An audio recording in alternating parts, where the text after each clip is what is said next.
hauntings, cryptids, the unknown. Welcome to Mystic Moon Cafe Radio.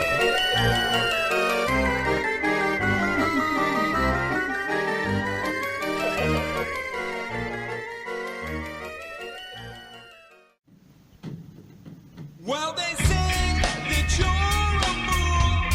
You believe in magic. Some hocus pocus dwelling up inside.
hauntings, cryptids, the unknown. Welcome to Mystic Moon Cafe Radio.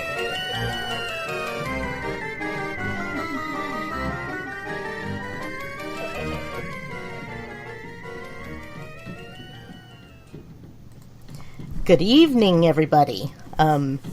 You were listening, the first song was Magic by Steady Rock Cosmonaut, and their album, The Sleeper Awakens, is out April 1st, so go show them some love. I know it's a little different genre. It's kind of a rocky reggae or something. I like it, though. It's different, but it's fun. It's very, very good little tune there. Now, I'm your host, Wendy, and tonight I have with me the ladies from the Witch's Cauldron, which I really enjoy. We've got Jerri, Deb, and Jen, and y'all are welcome to say whatever you want there. Hi, Wendy. Good evening. Well, nice, yeah. Nice to be back. Thank you. Yeah. Glad to have you back. Thanks for agreeing to come back on, and we'll tackle some fun and exciting things, hopefully. Absolutely. Mm-hmm. That is the purpose of the show. Whether it actually gets handled or not, that's always another question entirely. Now, you guys, in October, you've got the Midwest Witches Conference coming up, right? Yes. Okay. Any, I'm not going to say fears, but any thoughts about if you'll be able to do it, actually? Boy, at this point, we're going ahead as if it's going to be a go. Mm-hmm. But you just, who knows? I mean, right, we obviously aren't going to put anybody in harm's way. But we're planning on it, and we're going forward with our plans. Trying to manifest that it's gonna be a go, and it's gonna be awesome. Great. My hope is that people are so tired of being trapped up in their houses that they're looking forward to getting out and doing something fun. So. Oh, absolutely. Absolutely. I think everyone's going just a little stir crazy, especially the people with children at home. Oh my God. I'm glad that's not me. Yeah, I've just got the dogs, and we go out and get some sunshine when it's sunny, which is kind of off and on, but the weather's getting warmer, and if you discount the wind, it's just actually pretty nice out there, and we go out, and everybody gets a little exercise and movement, and that keeps things on a good, even kilter. Keeps the oldest dog moving, too, so... I think that's good for us right now, too. Exactly. The wind can blow those germs off us, right? Well unless you've got allergies. Yeah. Yeah. Darn allergies. Yeah, but they are what they are. But I think it's good to go out and reconnect with the earth, too, and just kind of get yourself grounded a little bit. Everything is so scary and confusing and chaotic and unreal, and just going out and putting your feet in the dirt, can just make a huge difference. Yep, indeed. I agree completely. Well, she's healing a little bit, too, through this. I mean, when you look at the waters clearing up and different things that are happening through the earth, that as terrible as this situation is, I think Mother Gaia is being given an opportunity to breathe and heal a little bit. Mm-hmm. Yep. With any luck, yes. Mm-hmm. All righty. Well, would you each like to kind of introduce yourself and give us a little background on what you do and who you are and when things began for you, that type of thing? And go. And boom! Jerri, go first. Who? Jerri. No. You foolish person. My name is Jerri. What do I say? I'm an eclectic solitary, so that means that I draw from a number of different traditions. whatever resonates with me, I kind of just incorporate it into what I do. Solitary means that I practice alone. I've been doing this for a long, long time. I finally came back into it about 10 years ago. You do things when you're younger and you kind of feel your way through, and then life takes over and you have kids and blah, blah, blah, blah jobs. And I came back when I felt the call. So that's kind of who I am. Awesome. You know what, Jerri? That was beautiful. I like what you said with when you feel the call. Mm-hmm. It's so true. Yes, it was quite lovely. All right, next. All right, so I'll go. I'm Jennifer, and I'm 1/3 of Wild Indigo Coyote, and then part of the Witches Cauldron Gathering. So I would say that as far as being a witch, I've performed and acted as a witch my whole life, but I didn't realize that's what it was, because I'm also I grew up in a family that had talents in the psychic area. So I'm a psychic medium and clairvoyant, different things. So it was really just a coming home and an evolution of realizing who you are. I don't think it's something you can just choose to, oh, hey, it's Thursday, I think I'll be a witch. I think it's something that you realize is like what Jerri was talking about. It's a bone deep calling that you recognize in yourself. And once you get the academics to put with it, it's incredibly helpful to then step into your own power. Sometimes, you go around through life, through the motions of having your family, having a job, responsibilities, and you do and you say things and you believe a certain way, but you maybe don't put it into context until a little later. And that's how it happened for me is I moved along my life doing these things and I thought I was just weird. And as I was exposed to different people and learned more, I just found that what I was a witch and that this was okay, and I was able to step into my power and grow from there. That was Perfectly also very said. lovely. Yes. Yes. I like stepping into your power. That's another nice phrase there. It is. Mm-hmm. So I'm Deb, and I'm also 1/3 of Wild Indigo Coyote. And we along with Lori, do readings and teach classes, and we've organized and put on the Midwest Witches Conference. I'm a retired corrections officer. What else? I have lots of dogs and cats. Anyway, I'm solitary eclectic as well, and I have just, since my very first memories, are just a deep affinity with animals and earth and nature and weather and everything, always.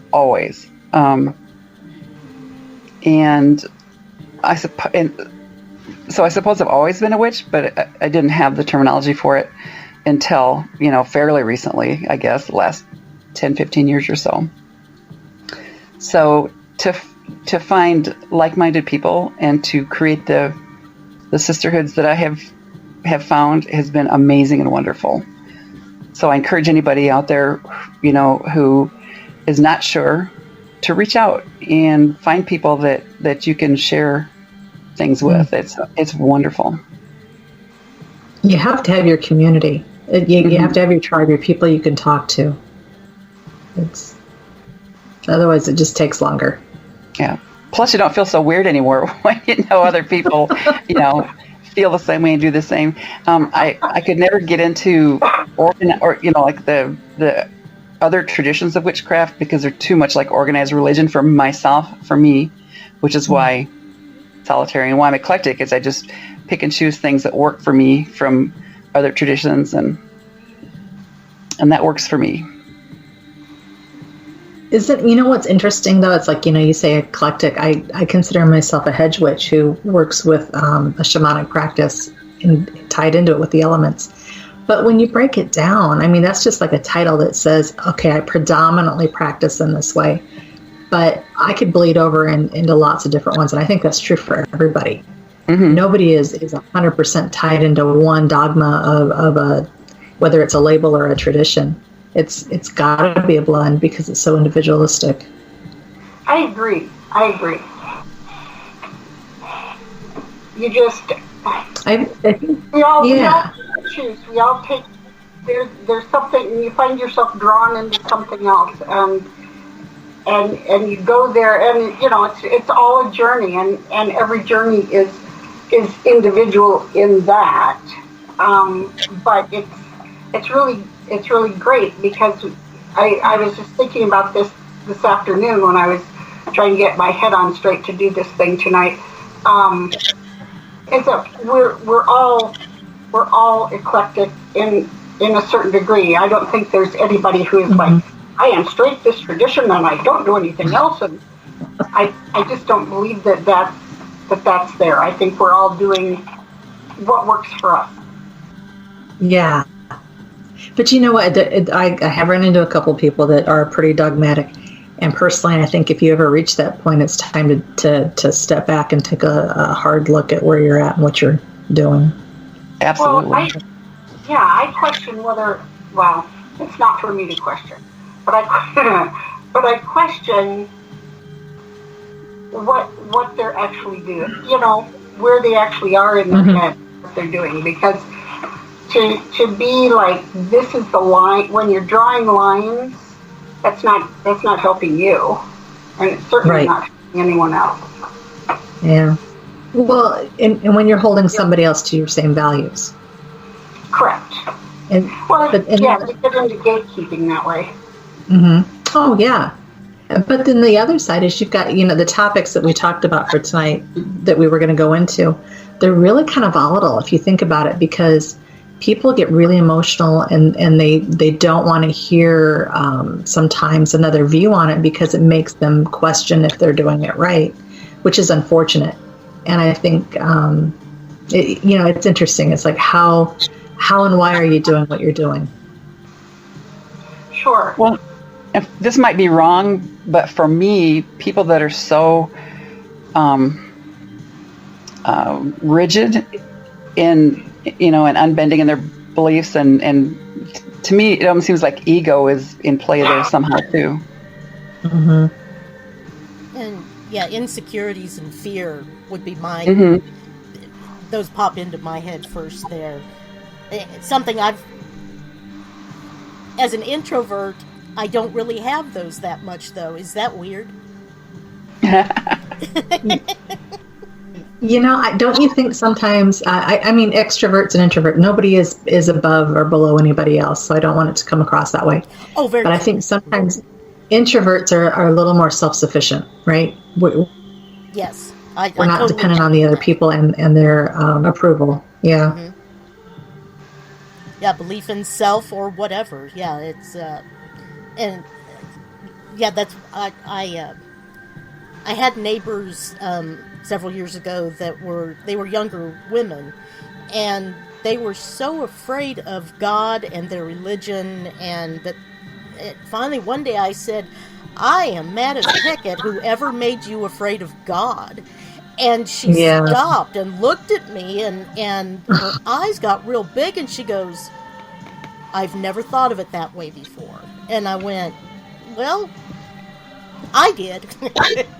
Yeah, wow. And I think she grew at that point. She just became more accepting of herself, but then again, maybe it was just me being opinionated and getting that off my chest after a long day. Maybe both. What a strong statement. Who made you afraid of God? Yeah. You know, that's a big statement. Well, and her reaction shows that it you know, resonated with her what you said. So, Mm-hmm. But that was then. Well, fear. You know, I think fear drives so many of our decisions on whether we embrace our own personal power or not. You know, that morality compass that we all try to hang on to and make sure that we're doing the right thing. And when we're letting other people determine whether or not we're going the right direction is when I think most people go off course. They don't come into their full authentic self and embrace their power at that point. Oh, I completely agree with that. But then again, that's me. So, the other people they just need that, I guess. Mm-hmm. But, and you know what? And if they need that, that's okay too, right? Somebody else could be listening to this conversation and go, wow, Jennifer, that's really a bitchy thing to say, just because I like to be with other people. That's just my perspective. That's like when I said initially, you get into this and it can become a very passionate conversation. And people tend to get their feelings hurt very easy if they don't understand that hopefully what you're sharing is not in a judgmental mindset. So. Right. The sad thing is you can share those things in a non-judgmental way, and people are still going to get their, get their knickers in a knot just because they just get so defensive sometimes. And yes. Yep. And then go ahead, please. Oh no, don't you think that's a sign of that they need healing, right? They're at a certain stage in their path that really what they need to do is self-heal. And it hit a nerve, and it's something they need to go back and deal with. Absolutely. If we could just, spread that throughout the land and do even more healing. Now, you're on Mystic Moon Cafe tonight. Do you have any moon practices? Do you make moon water or, go out under the full moon and do a bonfire and just commune with nature? Or is that something you do all the time anyway? I like to do a moon bath. Okay. Which is, and I actually like to do it skyclad, but I live in the country, so I can do that and not get in trouble. Yeah. And it's just, it's just basically standing under the moon and washing the moonlight over you and saying, if you have just something you need to say or something, I don't know. It's all personal to, whoever's doing it. Or you don't have to say anything. You can just enjoy. Just enjoy the energy over. I know there's a lot of people who consider the moon to be, dark. I don't know why that is. And that's their personal belief, and that's awesome. But I've always just found a great comfort there. It's kind of soothing, and I feel like it's a she. I feel like the moon is a she, definitely, and it's just the balance to the sun in my head. Mm-hmm. That's how I see it too.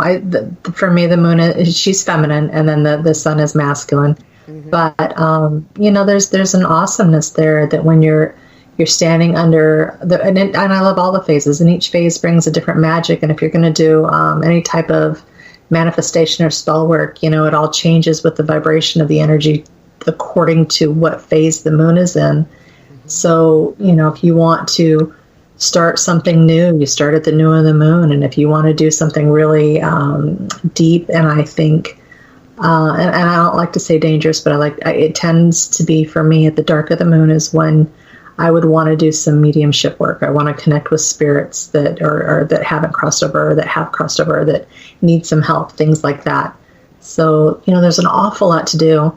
I know when I was younger, I used to like to take all my crystals out and put them under the full moon for a cleansing. Can't do that anymore. There's too many of them. But, now I just open the curtains. There you go. You need a moon room. Yeah. Just like a sun room, you get better, yeah. Now, I'd like to ask why you prefer the dark of the moon to work with spirit, mediumship. I think it's the energy is stronger at that time period. And when you talk about the mysteries, right, when you're going into the unknown, when you go into the ether, and we're going to talk a little bit more about, I think, the shamanic and the witchcraft connection. And when you would look at the tree of life and you go down, you go to the lower level to connect to like past lives and spirits and elementals that are darker in nature. And that has to do with a lack of light of exposure. These are the unknown mysteries that you're trying to connect to. And it's easier, and the vibration is better suited to that work during that time period. And there's usually like a 3-day period. Oh, nice. Okay. I completely understand that. Makes perfect sense. Good. Excellent. Yeah. And there we were. Alrighty. I hope we're listeners aren't having problems getting into a chat room. I don't see anybody yet. It doesn't mean somebody's not there, but we are here. We are monitoring chat rooms, and come on in and put forth questions if you're there, and we will address things as they come. Awesome. Yeah. Okay. Now you've mentioned eclectic witch. How does that compare to, say, a green witch or a hedge witch or a gray witch, even? Which I have no idea what a gray witch is.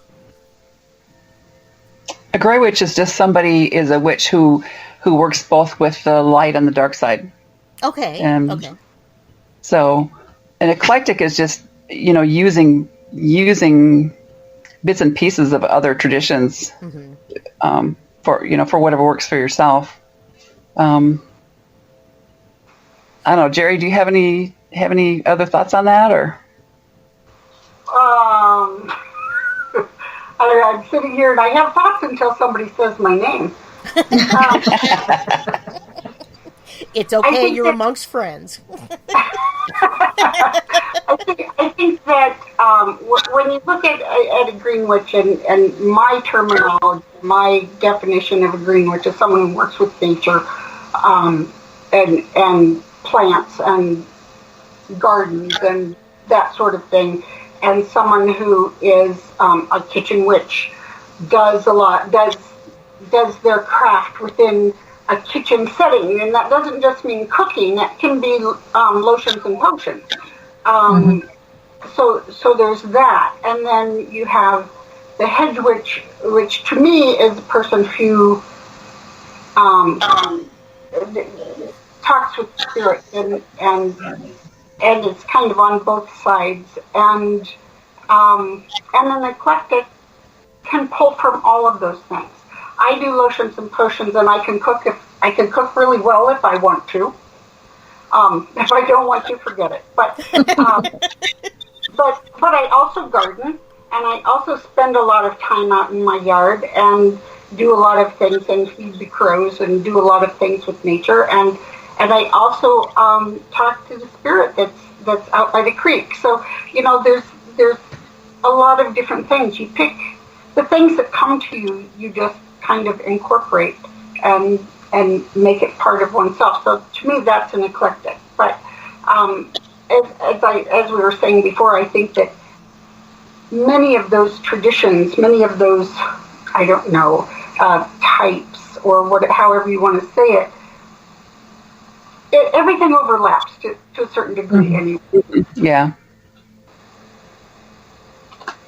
It's like what one of you were saying with the Grey Witch. It's, to me, when I think about that, I almost feel like sometimes we're segmenting the types of witches down to too granular of a level because of all the overlap. The Grey Witch, I mean, really, that's an ideology. That's a moral decision to that individual, because you could be a hedge, a green, a kitchen, hereditary. It doesn't matter what kind of witch you are.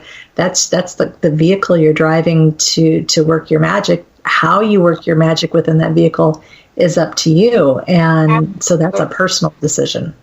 Yep, absolutely. I work with both the light and the dark, so I understand. I mean, when they want to say gray, I understand where they're coming from. But I just think it's just part of the mix. Yeah. I think it'd be hard to be just one certain kind of witch. It'd be hard for me to do that because there's so many things, to be chosen from. Yeah, I would have absolutely no clue on how to do it. Well, you know what? It's interesting though, because I do consider myself a hedge witch, so I guess I lean a little differently than from you guys with that. But that's because predominantly what I do falls into that category, the whole riding the fence, and the the hedge witch walking the line. To me, that's something that just resonates, and that's a big part of what I do. But I'm nothing even close to a kitchen witch, so I'm not even going to go there.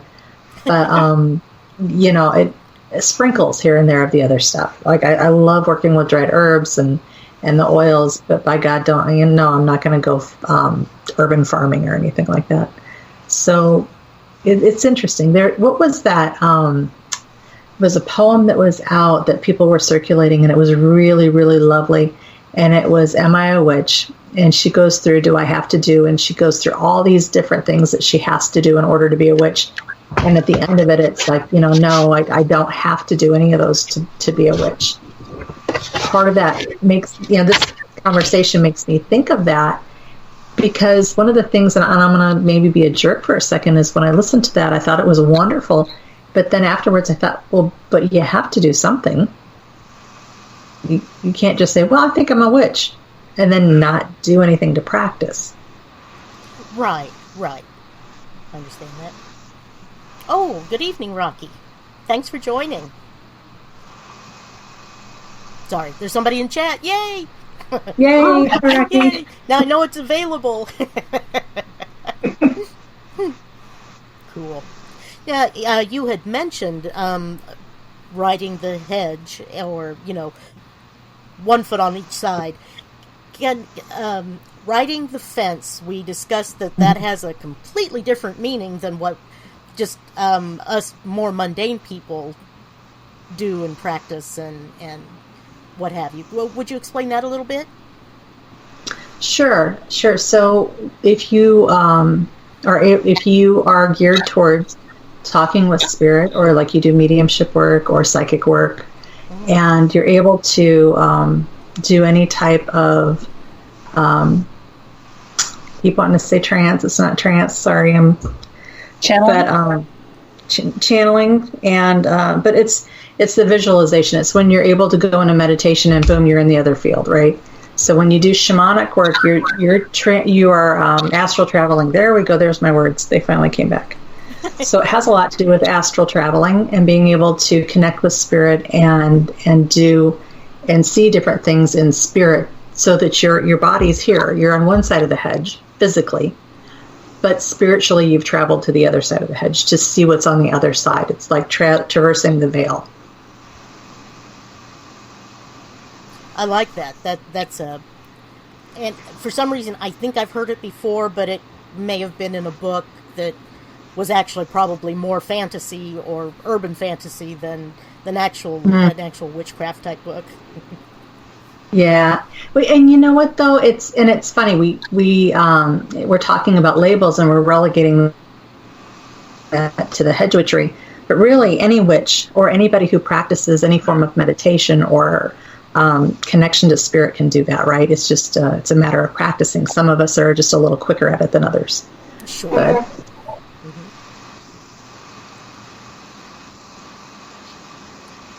Okie dokie. I've got where I lost my notebook. Oh no. Okay, we were going to talk a little bit about a shaman versus a witch. What are the differences, in your opinion? So, Deb, did you want to start that, or? No, go ahead. You're fine. Oh, okay. So, really, it's funny. Deb and Lori and I, we teach a class on lightworker, shaman, or witch. What's the difference? And we start with talking about each type of individual, right? Because some people are afraid of identifying as a witch, so they'll identify as a lightworker or they'll identify as a shaman. And personally, I did that. I kept going I already knew I was a psychic, but I kept going the shaman route because witch felt kind of, like, do I really want to go there? right? There's because of the fallout that would happen with family. But eventually it was just like, yeah, there was no choice in the fact. That just is what it was. But when you broke it down and you looked at what you would learn in shamanic practice was so similar to what you do in witchcraft. So some of the things that you would do in a shamanic practice is, I'm going to read just a quick list. So there's dancing, there's singing, there's medicine songs, vigils, fasting, sweat lodge, vision quests, plants, herbs, oils, rattles, drums, divination items, crystals, and journeying. Now, when you look at that and you think about what a witch does, they all translate. It's cultural differences. And the interesting thing is their shamanic practice is not, people automatically, I think here in the States, think of Native American, which is wonderful and beautiful.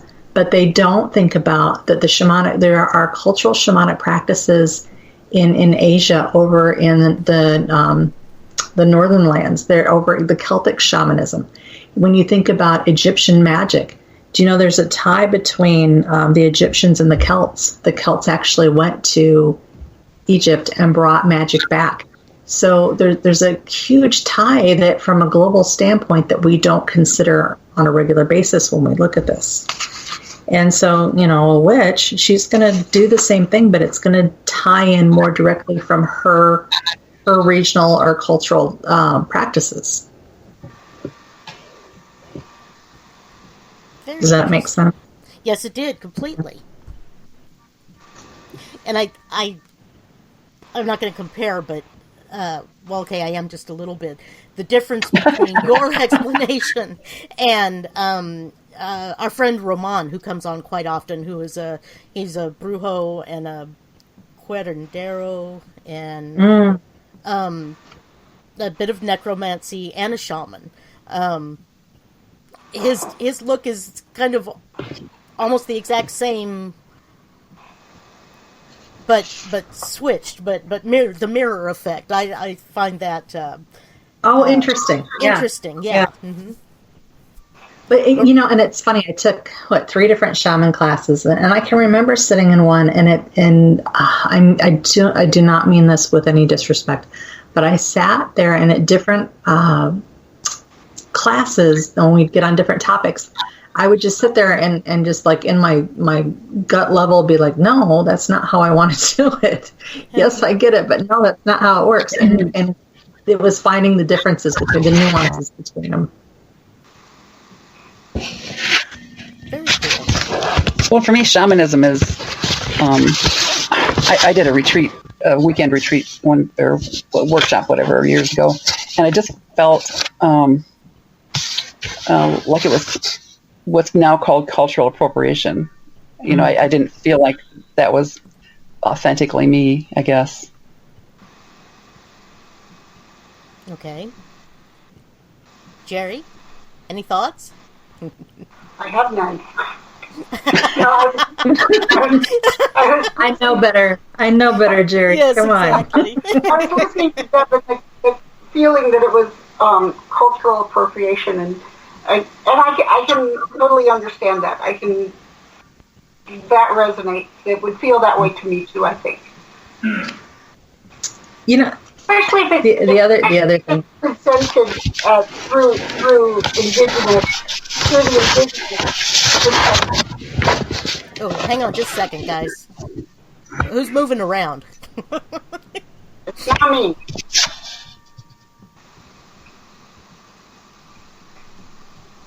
I think you could get into it. It's better now. Okay, go ahead. You could get into a whole long discussion, and that could be very heated depending on who you're talking to when you get into cultural appropriation. Oh, yeah. Mm-hmm. Right. Yes. But if a class or a retreat, it depends on the perspective. If it's coming from the perspective of an indigenous culture, then yeah, I would feel very uncomfortable, being in that. Cool. Yeah, and it's interesting too because you don't know the perspective of everybody, so you have to be careful, right, when you go into any conversation. Mm-hmm. I was in a hoodoo, a conjuring class a year ago, and the lady teaching it was amazing. She was African American, and she was sharing this wonderful information. And I wanted to ask her more questions, and a lady next to me asked her if she was concerned about teaching this to a predominantly white group of people and cultural appropriation. And her response was very interesting in that she did have concerns. You know, she didn't want someone who was not of that heritage to sit in a 30-minute class and then turn around and run out and try to make money at what she just shared with them. And to me, what I took away from that was understanding and respecting the effort that goes into a practice. You know, somebody who they take a shaman course and now, oh my God, they're a shaman, and they hang up their shingle, right? It's a little right. disingenuous to the effort that goes into what a real shaman goes through. Well, I think that what you said is correct, and I think the key word is respect. Yeah. Absolutely. But that's kind of key to everything, honestly. True. Respect, intent, and just... Oh, I don't know. There's just such a lack of it these days, a lack of respect, and good intentions are dicey at best. Well, you know what? And that gets into I guess I wanted to ask what people's thoughts were on and I realize this is a Wiccan read, and I myself am not Wiccan, but the do no harm, right? The rule of three, that we're not to do any harm. And I think that transcends the whole traditions, whether you're Gardnerian or you're eclectic and on your solitary. But to what degree people see that, I think, is really interesting. And I just wondered what your views were on it. I think... Oh, were you talking to me, Wendy, or your sisters there? Anybody. Okay. Anybody. Anybody out there. Rocky, if you're still listening, this might be where you should chime in. I know who you are, so, feel free to ask questions or give your thoughts back. Mm-hmm. And I have a view, just to say, I'm just picking brains. I would love to hear other thoughts on it. Personally, I think do no harm is just a good way to walk through life. But, and I don't assign it any...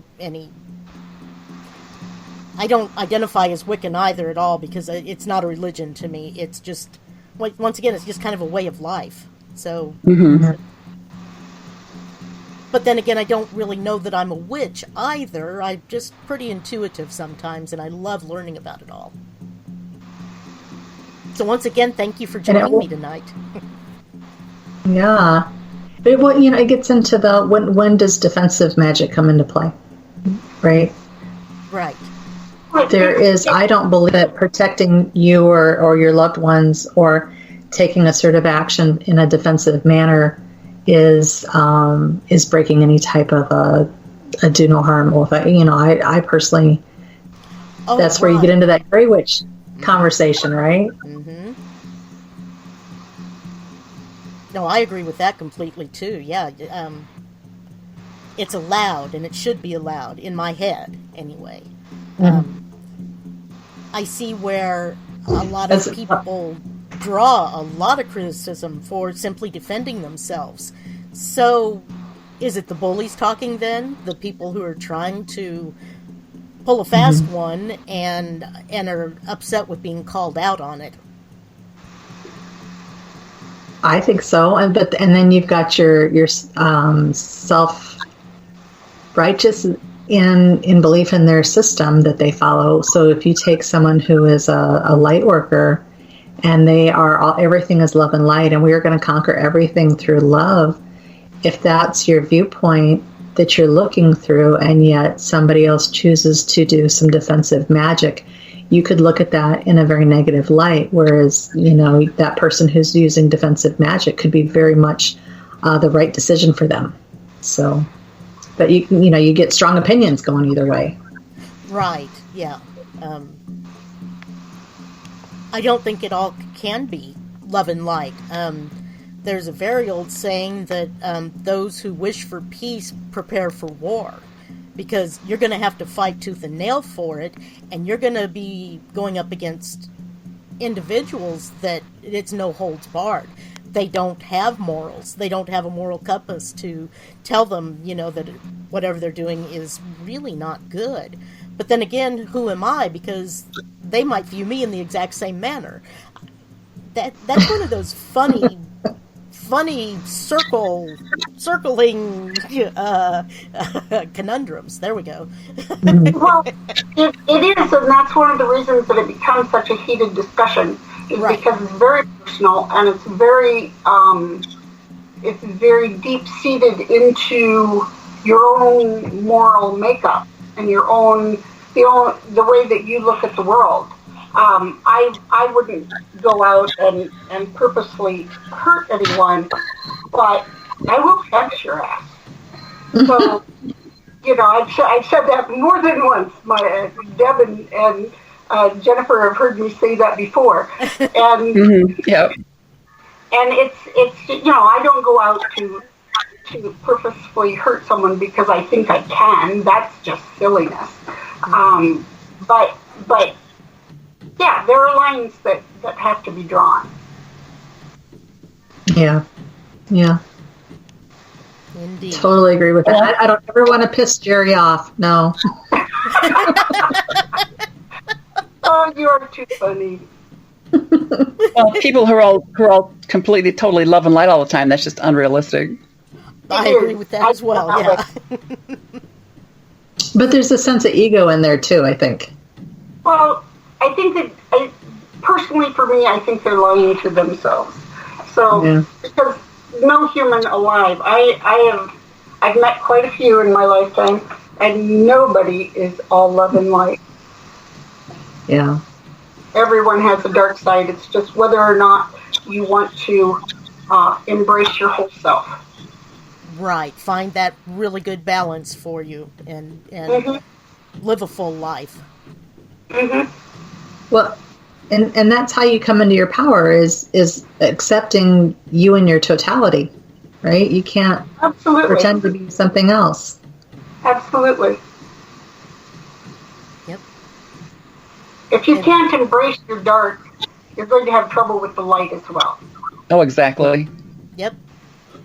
Just And you've got to learn to handle your dark also. All righty. Now, what am I... Okay. Well, okay. Now, witchcraft goes back, and shamanism as well, just almost to the beginning of time. Well, actually, yes, the beginning of time, I believe. There's always been the healer or the wise person in the group. In the Dark Ages, there we go, talking about dark again. It might have been after, I forget when is when, but when the witch trials and things began. How did witches identify one another, and what were some of their practices? Do you have any knowledge on that one? And then maybe I have no knowledge compared to now. I have no knowledge, but my guess would be that it would depend on what country, for one thing, you're talking about. There would be maybe certain stones be placed in somebody's yard that somebody else would recognize as a signal or whatever. It would just depend on the region and the area, I would think.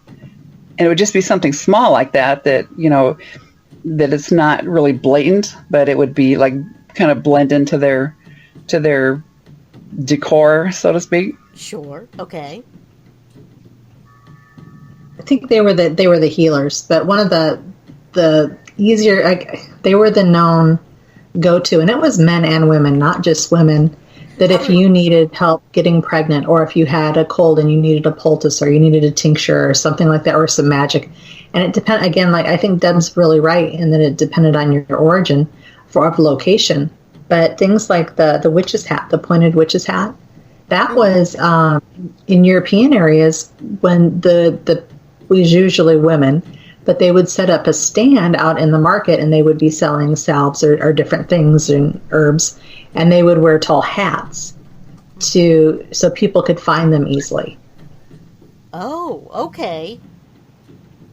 So, but you go down history and you research the hats, then that transitioned into when the move was to diminish the role of the witch, because that person was the healer. They were considered a spiritual guidance person, the person you go to when you're in trouble and you need help. And so there was a spiritual, physical healing aspect and respect there. And so churches, when they came into power, would try to diminish that. You wanted to remove that as a form of independence that the people would have. And they would start to, that's where like the dunce hats came in. So you would put them in a tall cone. I mean, tall cone hats go all through history in different cultures, Egypt and all over the place. But when they started to culturally diminish the value, it was usually like with the dunce hats, or that they're stupid, or drawing the witch in the ugly form, like the crooked nose and the warts and things like that. So, yeah, that was pretty sick. And they went after a lot of the wise people were also midwives and that type of thing as well, right? Yeah. Yeah. Well, so they're going to know, right? The village and the towns, they're going to know who to go to if you're having health issues, especially with the midwifery and needing to get that. So they just knew who those people were. And then, unfortunately, the priest came along and condemned everybody that didn't fall in line and had more knowledge than they did. And golly gee, that could go political right here, and I am going to turn away. Well, they wanted the power. They just wanted the power and the following, and they wanted people to be listening to them and not to some old lady in the woods, I guess. And then they demonized the poor old lady in the woods, and anything bad that happened, blamed her for it. Instead of saying, it's like healed. Oh, please go ahead. When Ireland was conquered by the Romans, they came in, and Ireland is unique. Like when they did the witch trials, when all of Salem was going on, that really didn't happen in Ireland, and they're much more forgiving of magic and witchcraft. But so the Romans came in, and what they did, they found that the men and the women were equally respected in roles of authority. So they immediately started denouncing the women, going to the men and making them, hey, I'm not going to talk to your woman, I'm only going to talk to the man. And so they would break that down, and they broke the when you divide the leadership in half, just strictly off of male versus female, right? That diminished that. And then it goes into that patriarchal side where you're now off balance. And it just is an erosion that happens over time. And then they would attack their groves and set their sacred trees on fire and things like that. So you just erode it away. And then, my head flashes to Braveheart almost, Yeah. But it's same principles. Yeah. But and if you look at what we did, with the Native Americans, it happens, and it's a common tactic, I think, that happens throughout the world. Yep. Unfortunately, not as much today, but still out there. Honestly, if you still look at the indigenous peoples, they are still being hounded, driven out, exterminated. Made to be out as uneducated and lower. They continue to put them into the lower hierarchy, right? Right, exactly, yeah. There we go.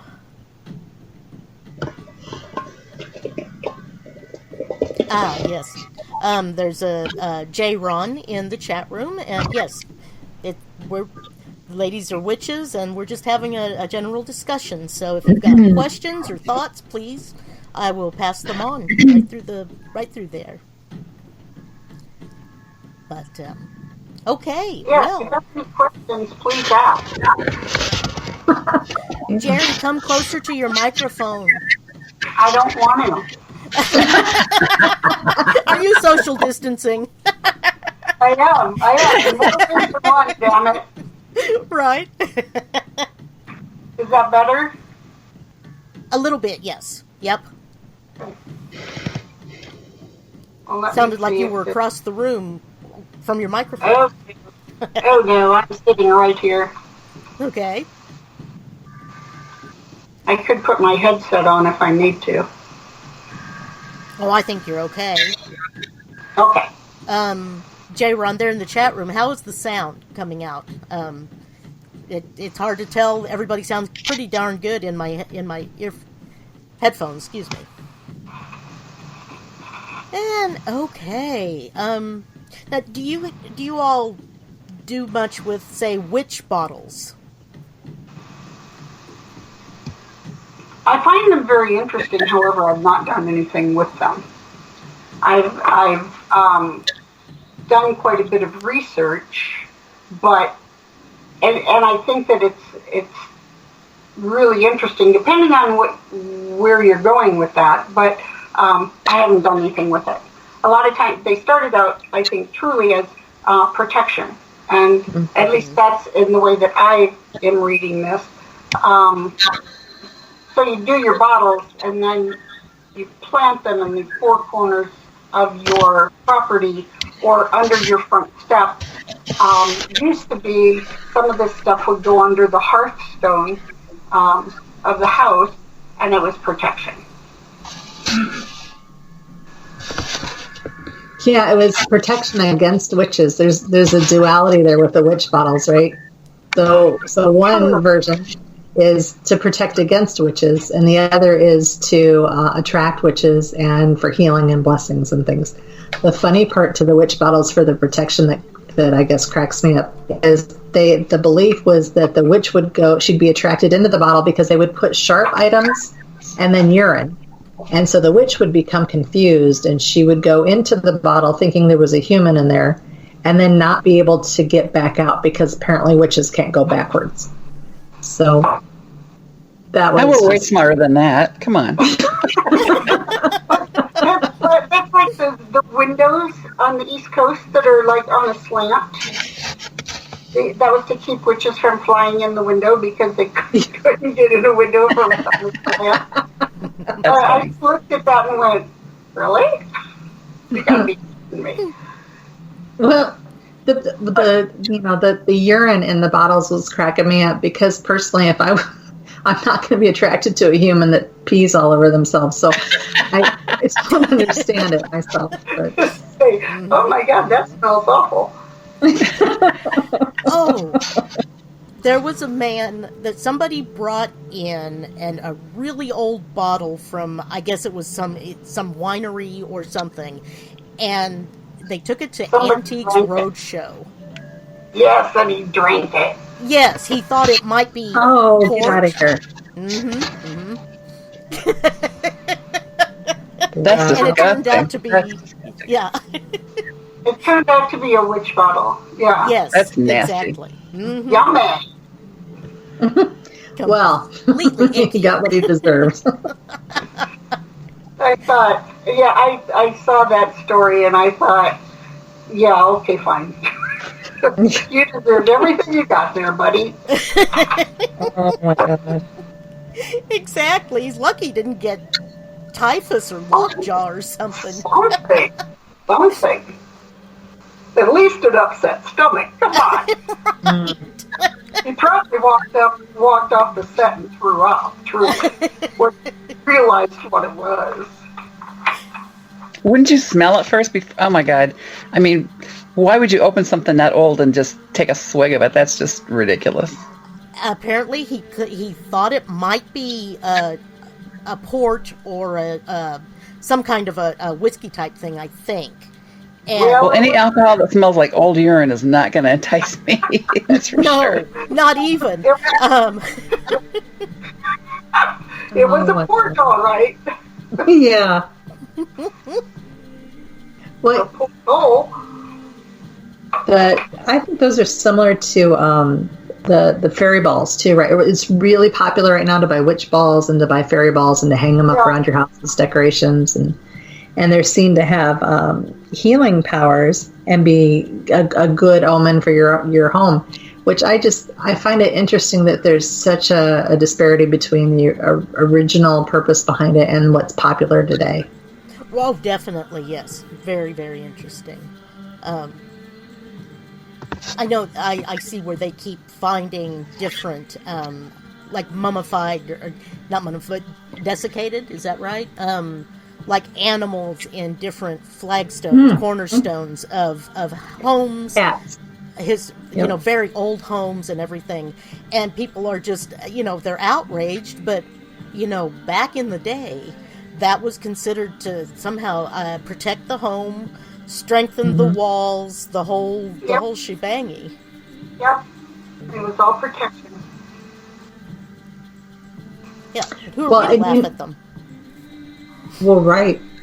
When we talked about the witches' pointed hats in the markets, when that would draw people in to know where the woman or the person was at that had the salves and the healing ointments and things, she had a lot of herbs at her stand, and so it was common for them to have a cat, and the cat was there to protect the grains and the herbs and the things from mice and rats. Oh, sure. So Sure. there's a connection between the pointed hat and the cats, and then the witch. It's just interesting. Now, do you think that they are actually familiars, or that was just something that, once again, was spread about so that you would fear anybody that had a, say, black cat with them, and even though it was doing basically the work of my grandpa's old barn cats? Oh, I personally think it was a rumor, because witches were supposedly in league with the devils and Right. things like that. It's a horrible thing, and yeah. But it's not to say that some witches didn't have familiars. I don't think it's as common as Lyd has talked about, but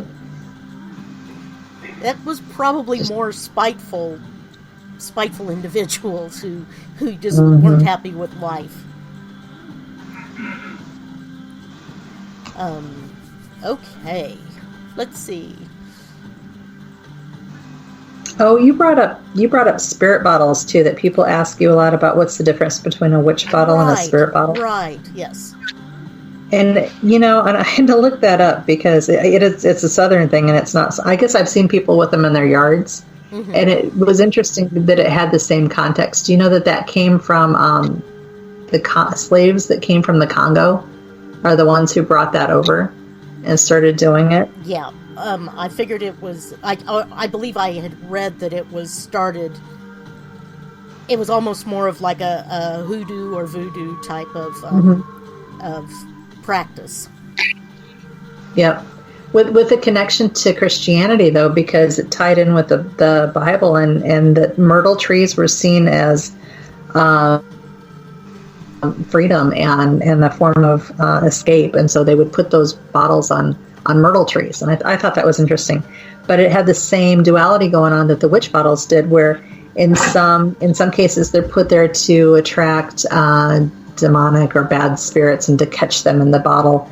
And the thought that when the sun came up, it would kill the bad spirit that was in there. But then there's the other side where it's supposed to be good and healthy and a blessing. Right. And I know that they were quite often hung over doorways as well, and porches and things like that. Much like the witch bottles, but only working on more spiritual level than physical. Mm-hmm. But it also ties back to Ireland, too. There was a well-known witch named Biddy Early from Ireland that had a favorite blue glass, and she would use it for divination to tell the future. Okay. That's why I had read that blue bottles were the color you were supposed to use, but then, like Roman said, no, it didn't matter. It was your own intent that mattered on all of that. Oh, well, shoot, sure. If you want to get down to that, but as far as what's popular and what people are going to go shopping for, they're going to go shopping for the blue. Yeah, I But like the blue he's too, but I absolutely like right. the green as well. Yeah. Well, if I want to put it out front, I'm going to do all kinds of colors. Yeah. You betcha. Okay, Seth Michael has a question. He can't get into chat, so he's texting me. Do you know about candle magic? He was wondering what color to use for healing for the times. I think it just depends on what you have on hand. For me, everything is about intention, and of course, specific colors have specific vibrations. But if you want to do candle magic to heal the earth, or to counteract the coronavirus or whatever, you can intend for that candle to. And right off the top of my head, I can't even think of what color is best for healing. I'm going to go with purple because I love purple. But you can intend for it to be just as powerful as whatever color is called for. I think that it's like blue is communication. It's also healing. Purple is. I think all of them, if you dig down deep into it, they all will say healing at some point. It just depends on what kind of healing, but I think that a white candle will suffice for anything. You can use that as a substitute for anything. And it's all intent, truly. If all you have is a red candle, use it. It's intent. Yep. Yeah, the one I totally agree. Absolutely agree. The only thing I've been doing lately is I'm using yellow for the coronavirus in my candles, just because yellow is the color of air, which is east. So, it's whatever you come up with, whatever resonates. Interesting. Absolutely. Okay. Yeah. It's what you see.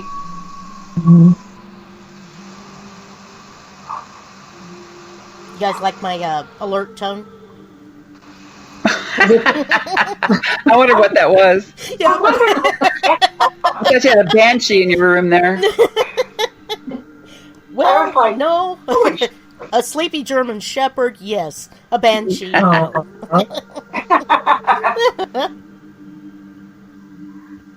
My dogs are locked out of the room I'm in because they would be in here helping.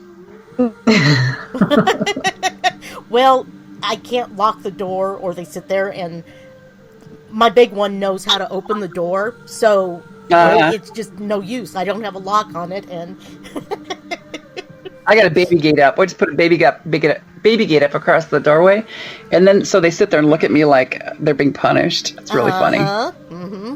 Or they start yipping. Hey, These guys are pretty good about not doing that. Yeah.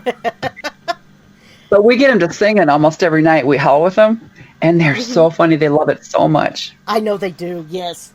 We do that outside sometimes, and especially if there's a siren going on out there. Oh, yeah. These babies can sing the blues.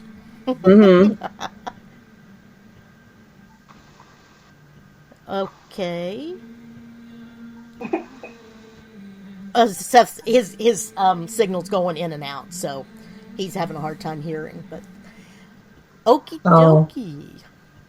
What would y'all like to talk about now? I haven't gotten any other suggestions from the chat.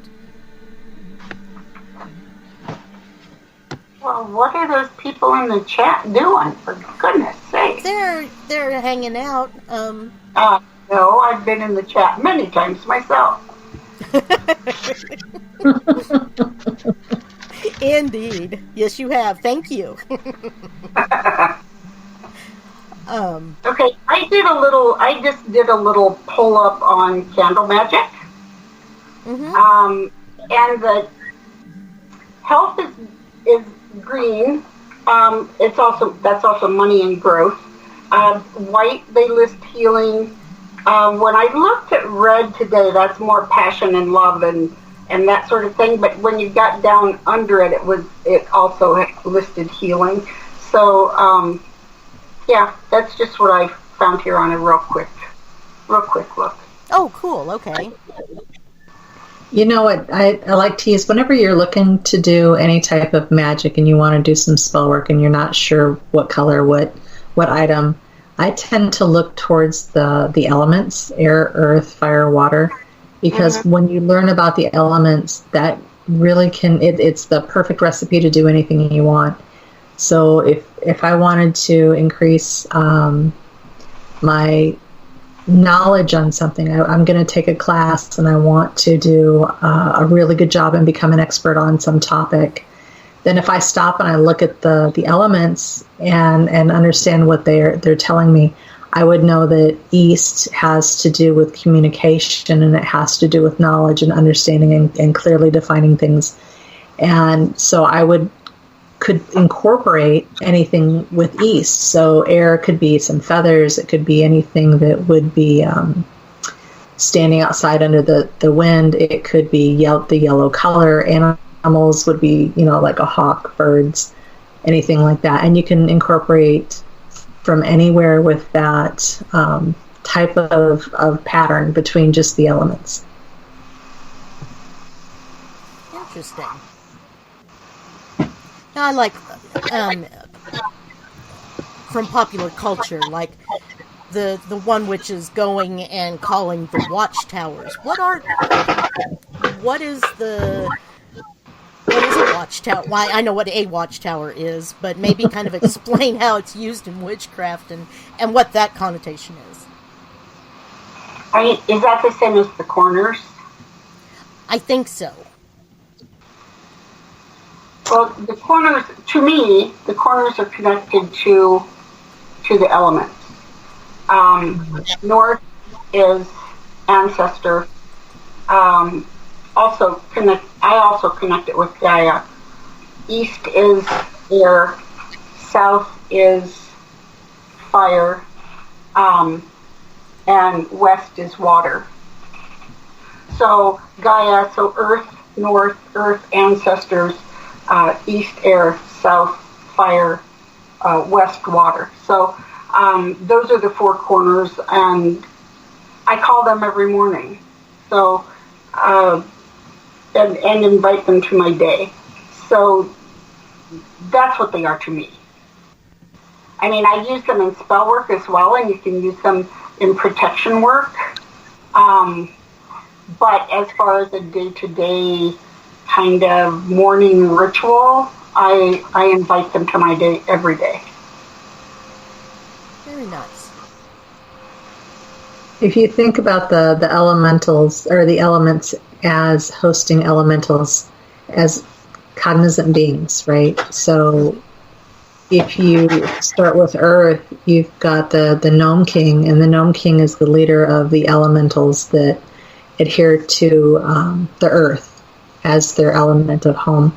And they bring structures forward with vibration and energy and work and spell cast that you could work with those beings in those categories. So, the salamander and It broke up just a little bit there at the end. Oh, sorry. You've That's got the slurps and the I'm forgetting the fourth one. I apologize, but once you learn to work with the elementals, which turns into the fairy magic and fairy witchcraft, you've got a whole line of fae that you would work with. So fae would be like the same as saying a pagan umbrella term, and then all of the elementals and beings that reside under that umbrella term that you can work with. Oh, very nice. There's so much to know and learn, and so many different aspects and branches. My goodness. It's never ending. Yeah. Oh. It's never ending. I don't think anyone can know everything anytime. Right. No. Right. We learn until And if we they go say to they the do, grave, turn right? around and walk away. It is a journey.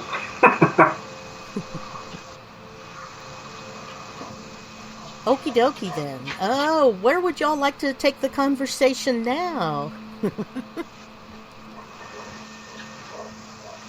Well, everyone's at once. Jerri, you said you got a new tarot card deck today. Yeah, Tell he us about did. it. Yeah. Actually, I got two, and Ooh. I'm just learning the one. I bought two. These are I totally admit that this is self-isolating time shopping. You put me all by myself in a house for now this is day 15.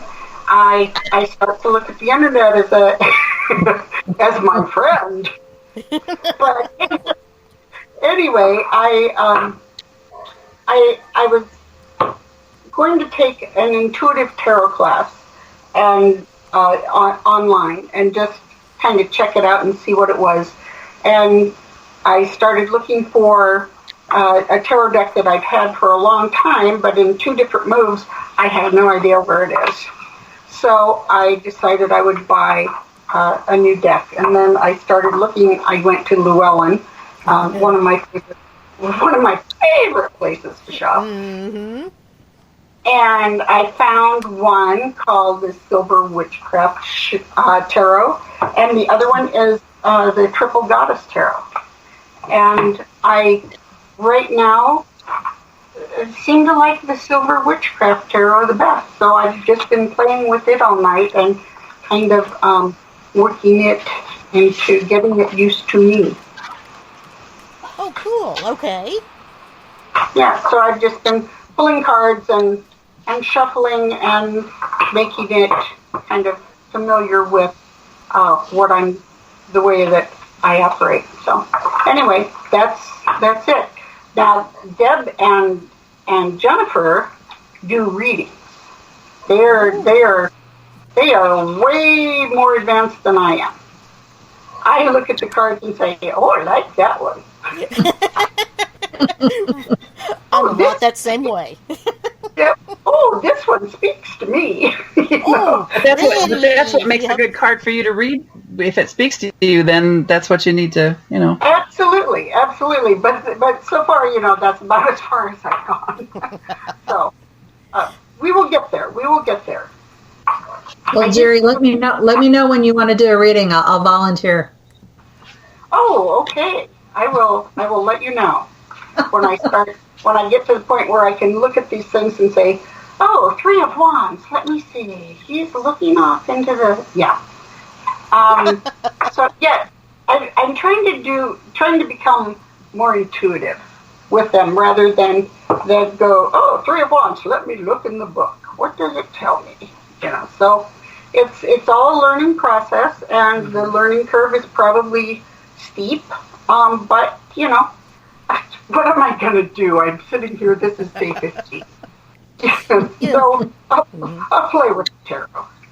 I still go back and check the book because my head doesn't remember a lot of things, or actually my head does remember a lot of things. I just can't access it on demand sometimes.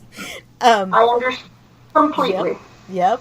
But I look at it as, I go with my gut, with the instincts and intuition, and then but I check the book just to make sure it all kind of jives together for the actual, somebody. Well, I know it's somebody else's interpretation of the card, but to see how it goes along with what I'm bringing into my head through the third eye or the pineal gland, I guess is another popular one these days.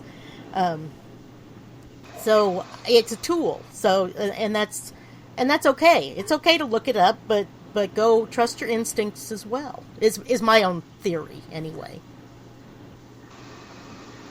Yeah, I go more with my instincts. I don't refer to the book, I guess, because I feel like going more with my instincts. It's like I don't like tarot cards. I don't dislike them, but I don't use tarot cards because they're too complicated. And I just like to keep things really simple.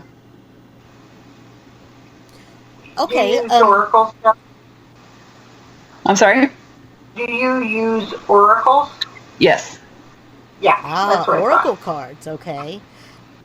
Now, what's the difference between tarot and oracle?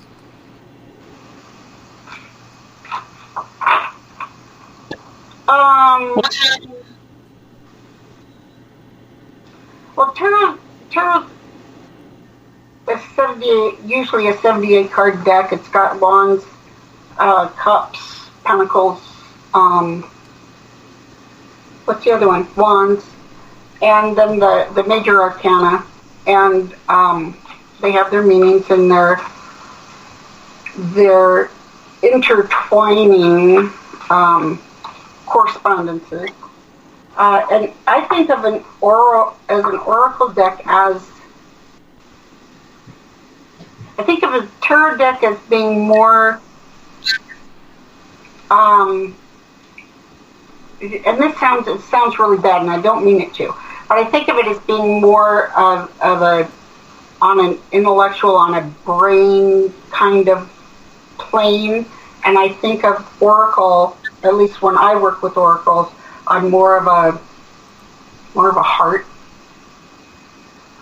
intuition, and I know that it overlaps, but that's just kind of broad brush to me. That's how I see it too. For me, the tarot, it's beautiful, but it's so complicated, and I just like going from instinct and from, but so yeah, you're right. Cool. See, and I'll use the tarot deck just like an oracle deck. To me, it doesn't really matter. I mean, you can do a tarot reading with the spreads and all of that, and the tarot goes back to what I think Italy and China back, centuries, and people would use regular playing cards. Absolutely. Also to do tarot readings. But Doreen Virtue, I believe, is the person who started oracle decks as a way for more people to start learning their intuition and doing readings in a less technical form. Mm-hmm. And when you do, you're doing a reading, you don't. Sometimes the cards, for me, I don't even see what's on the card. I'll see a picture come over the card, and it'll be something totally different. So you can do a technical reading with your cards where you maybe learned what each card means through the book, and that's going to be a great reading too. Or you can do a truly intuitive reading where you're just allowing the information to channel through, and the cards just kind of guide it. The best is a combination of both. Sure. It's. Mm-hmm. Yeah, I agree. That's the best way for me, anyway. A lot of people have a lot of different ways and different preferences, and that's all real cool. Mm-hmm. Mm-hmm. I was thinking back to the time. I don't know if you ladies have watched any of the ghost hunter shows or anything, but a popular one these days is the Belvoir Winery. Used to be an Oddfellows home in Independence, Missouri. Not Independence, Liberty, Missouri. And, I was there for a Halloween party a few years ago. Yeah. And I was dressed as a fortune teller. And I even had a deck of cards in a little pouch, and we just, it was all fun. And I kept getting asked, "Are you the fortune teller? Are you the fortune teller?" And I went, "I'm a fortune teller. What are we getting at here?" And then I get grabbed by some woman, and she goes, "You are so late." And I said, "No, wait." Their fortune teller didn't show up. Oh, no. So guess who got to sit in? And fortunately, it was a winery, and everybody was getting pretty pickled there. Not me. I don't really partake. But, so it was real easy to have fun and make a lot of money for the charity. It was a very interesting evening. What a great time, though. Oh, yes. That sounds like fun. Yeah. It was, completely. You were saying, "Are you the fortune teller? Are you the fortune teller?" And my mind went to Ghostbusters. Are you the gatekeeper? That was kind of how I felt.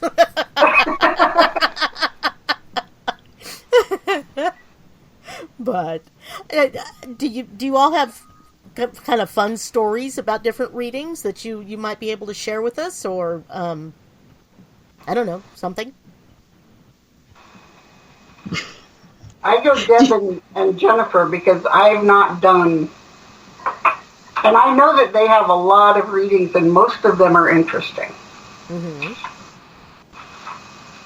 It's a fun thing that when you do readings, it's sometimes can be emotional. If you are not only just channeling information, there's the 5 clairs and there's different ways of doing it. And sometimes it can become overwhelming, and you have to learn to work with that energy and share that message without owning it. So when we do readings, I know that I have a tendency that when it's done, I don't remember it anymore. Yeah, I don't either. Time to hang on to, right? That we have done, I had a lot of fun as far as charities, thinking about that. We used to do a Mardi Gras ball for the Heart Association. Deb and I had done readings there for a lot of people. And that was interesting because you got a lot of like young people who had heart transplants, or they've had truly life-altering events happen in their, and to be able to make them smile and to share messages from other loved ones was really, it was touching, right? To help somebody who wasn't just there for, here, entertain me. They were people who had gone through something very traumatic, and they had all come together to raise money for this wonderful organization, and that was a lot of fun. Oh, sure. That was, yeah. But still, don't remember. I'm sitting here trying to think if I can remember, a story or anything, and it's actually, it's a tough one. There was one, Deb did a reading one time. We were doing a reading, and I'm sorry, I don't mean to put you on the spot, but it was really cool, where this lady, Deb kept pushing her. She says, "No, you're being stalked." And she hadn't said anything. Like, when we do our readings, we tell them, don't say anything. We don't want to color the information. We lay it all out. And then we say, okay, now ask questions. Right now we can go through and draw more cards and things like that. And there was one, and she hadn't said anything about being stalked. And Deb was just adamant. She's like, I know you've got a problem. And then the poor lady comes out and shares, what was it, Deb, that her husband or somebody? Her husband was basically stalking her. And it's really hard. When something like that comes up, you want to be very tactful and not scare them. I mean, you don't want to say you're in danger, somebody's after you, because you just don't want to do that. So it's hard. It was hard to get her to, I remember that one. It was hard to get her to not admit to it, but it was just hard to say those things to her without sounding melodramatic and scary. Sure. So it's like I had a lady at the Heart Association thing. I was doing pendulum readings, and again, it was another husband thing. And this lady's, and I was just doing yes or no questions with a pendulum, and she was, asking me stuff. And then she asked me if she was in danger from him. And I started to swing the pendulum, and I put it down. I said, no. I said, this is not a question,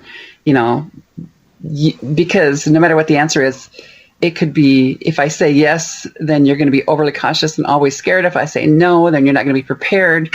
This is not a question that we're going to answer here in this venue. So you've got to be responsible too with information that you give people. I didn't want to know, and I didn't want to tell her, because I didn't want that, I guess, that responsibility. But it was just, some things are just best not to reveal, I guess, or share, or Well, there's still free will, and nobody knows. You can say, here's the trajectory that the energy is going, and the most likely outcome. But every time you make a decision, you make a choice, you change that trajectory. So, you have to, when you're sharing the information, make sure that it's shared in a way that is not going to make someone self-fulfill that statement, if that makes sense. You still have to give them the opportunity to make the right decision, or make their decision, period. And you know what? You got to have the ability to just let go. Sometimes you say some really stupid shit that you're just like, I feel really dumb saying this, but you have to, because that's the message. It's like learning to speak a different language and translate what Spirit's giving you. I had one time, and it's like she walked up, and the first thing I saw was this big knife. It was like a butcher knife, and I'm like, why do you start off with that? But you just got to trust. And I shared that. I said, well, it feels a little odd, but here's what came up immediately. And she's like, oh my gosh, thank you so much, because her daughter is having nightmares that someone is chasing her with a butcher knife, and she's been doing it every night. And, so it's weird how you have to just allow it to happen and feel solid in what you're doing, because people get that psychic amnesia, right? You're pulling cards, you're doing a reading from, whether it's regardless of what form you're doing it in, and they'll stare at you like they have no concept of what you're talking about. And yet they do if they just calm down enough. There's an anxiety that happens, I think, with people when they get a reading, and they don't think about it till later. Because, Deb, how many times have we had people come back and go, oh my God, you guys were so right. But, and we have quite a few repeat visitors too that keep coming back. It's a little like saying Jerri's name here, putting her on the spot, and then her head going poof. Yeah. Absolutely. I have all kinds of ideas until you say my name. That's right. Stage fright. Yeah, there we go. Opening those doorways to nowhere.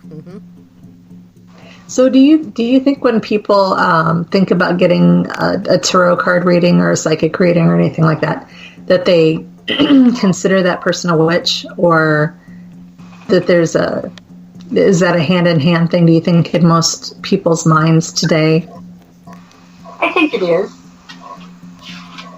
It is. And it's when I go,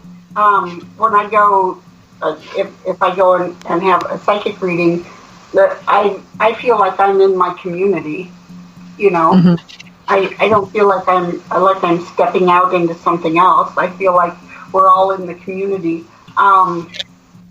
And I think that's, gosh, I have to think that that's what people think too.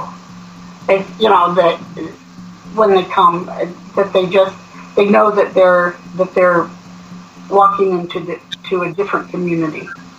Does that make sense? It does. There's an attraction, a comfortness between the people.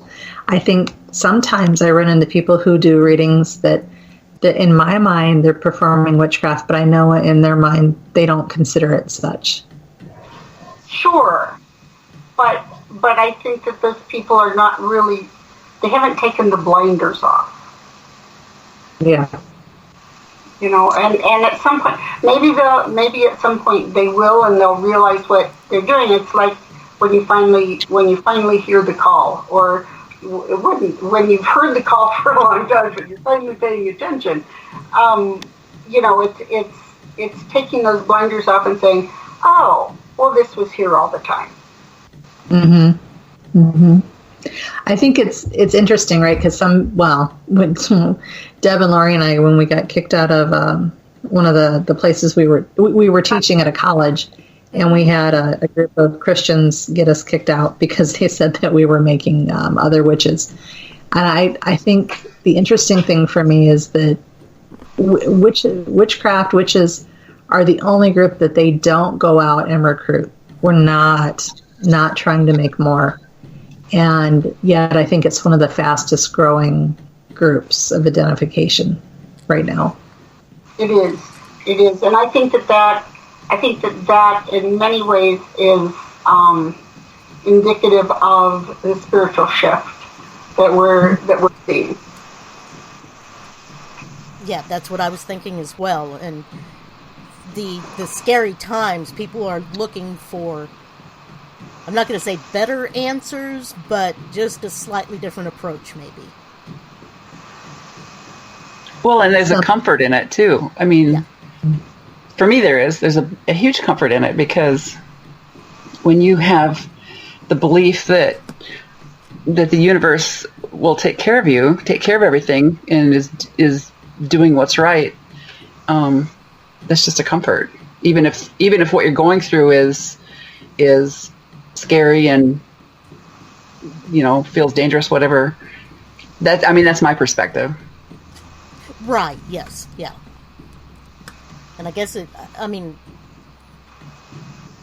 know that the psychic type people are not necessarily witches and vice versa. But I think with the witchcraft, there is a definite, well, I know that there's a definite tapping into that other energy, the unknown, the like I said, the other, basically. Yep. The mysteries. Yes. The unknown. Paranormal. Supernatural. Yeah. I like thinking of it as the other. I'm quite comfortable with that. That resonates. That and mystic. It's all mystical energies that we just don't know. It's the unknown. Sure. But yeah, the other. Do you think it's more of a fad right now, though? Do you think there'll be a decrease? I wonder that. I look at the trends that happen, and you just wonder if right now it's trending because I think Deb's right that there are people who are scared, and it is something that gives hope. But then I think it is such an individualistic thing that I wonder when it's going to scale back, because it will. Well, the pendulum swings, but when you think of people being scared, the numbers started increasing long before coronavirus. They started increasing long ago, and I'm talking long ago as in a number of years, rather than like in the last month, whatever. But I don't know. I'm sure that as in anything else, I mean, heavens, when I was in my teens and then when I was in my 30s, I mean, I was doing things that I didn't necessarily think of as witchcraft, but I was doing things that most definitely were.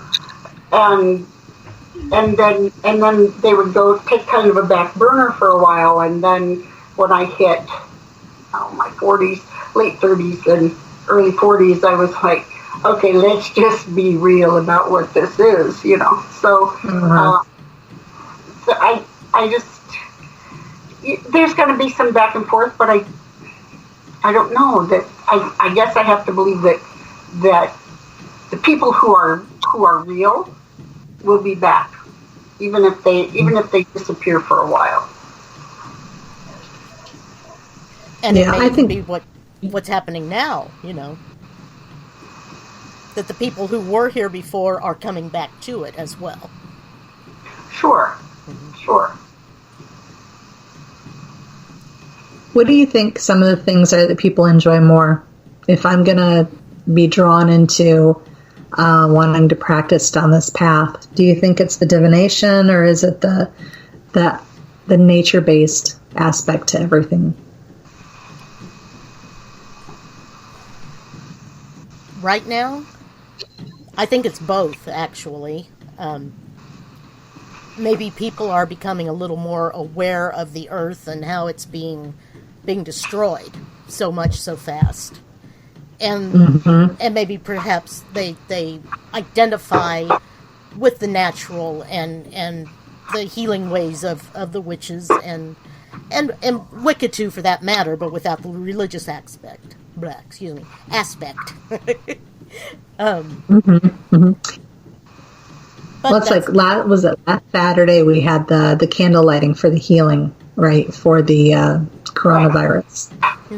And I would love to see more witches, more people that are aligned or witch friendly step forward and do this on a more regular basis. How, what else can we do? So we lit the candle last Saturday, but there's so much more that we can do when we all come together.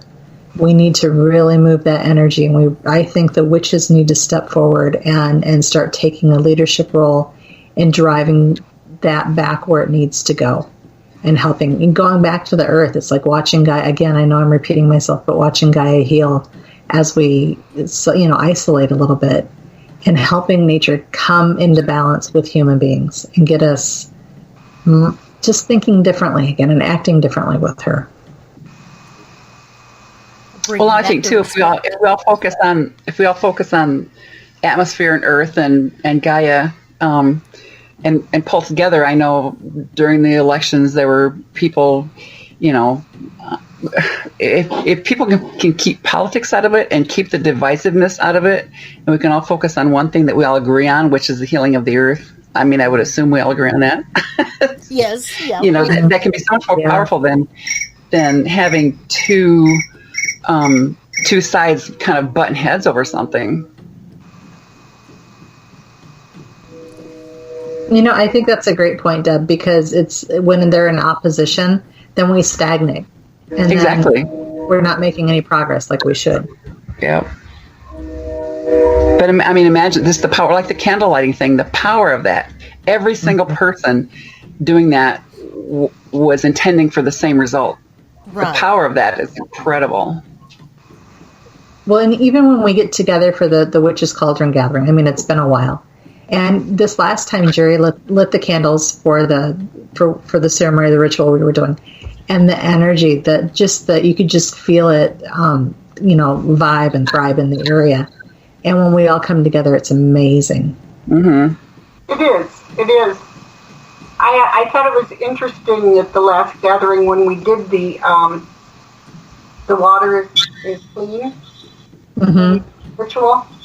And someone on the other side of the room from where I was sitting said, "Wow, you can really tell when some people come up here, the candles just get bright."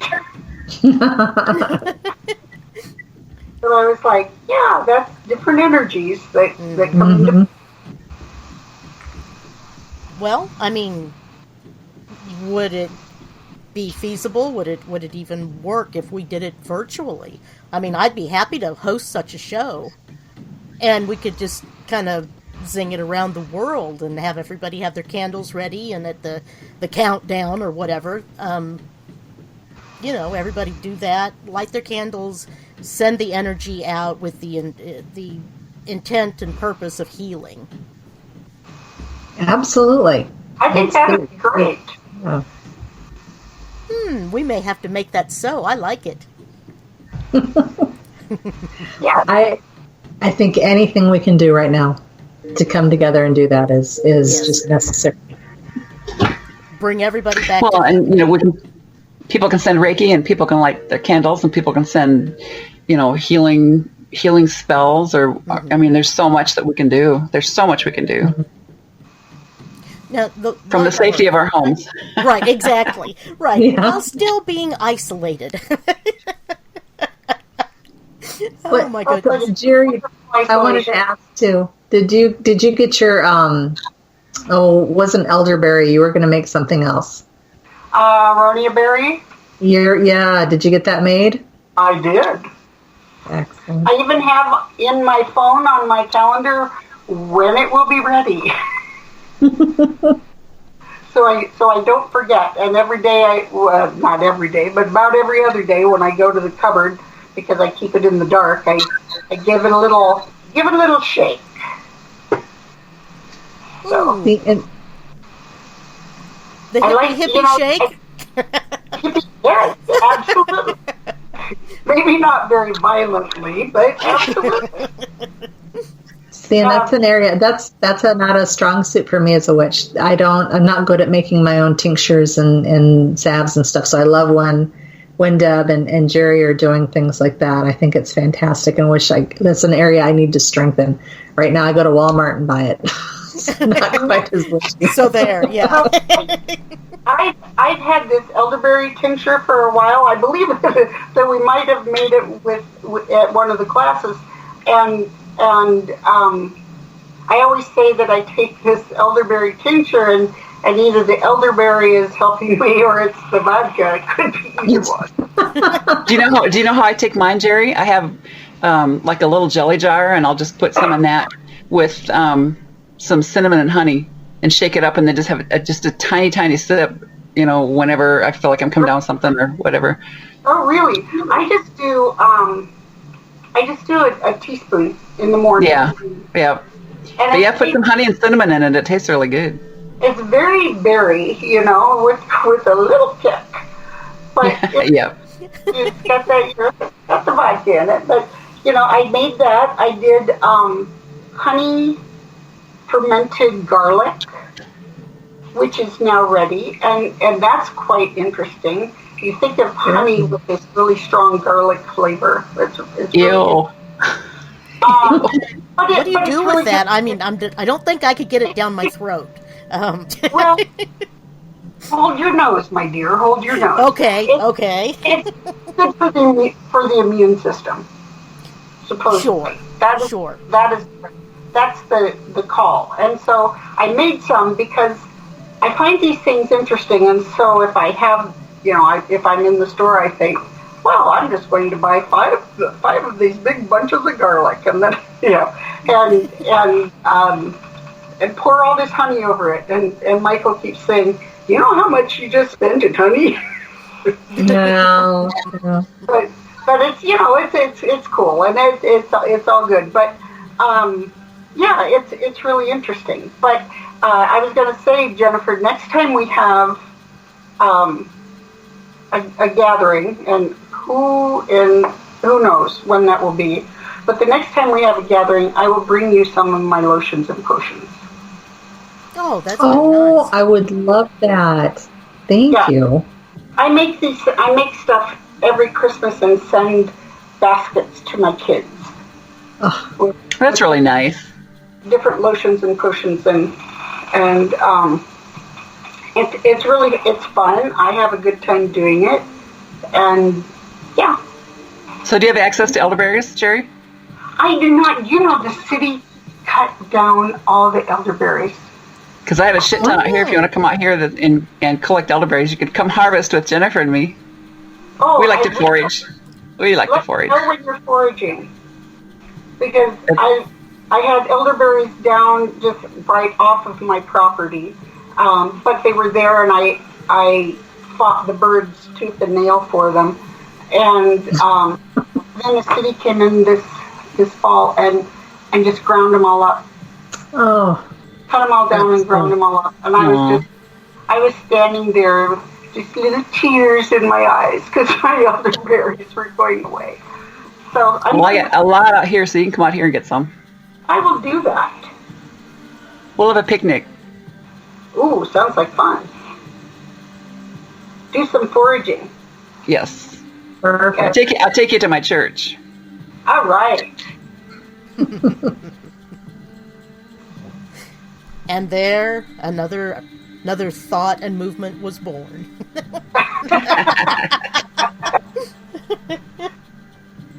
Nature's. Well, there's a spot I go that has a lot of bee balm also, which is so amazing. Bee balm is wonderful.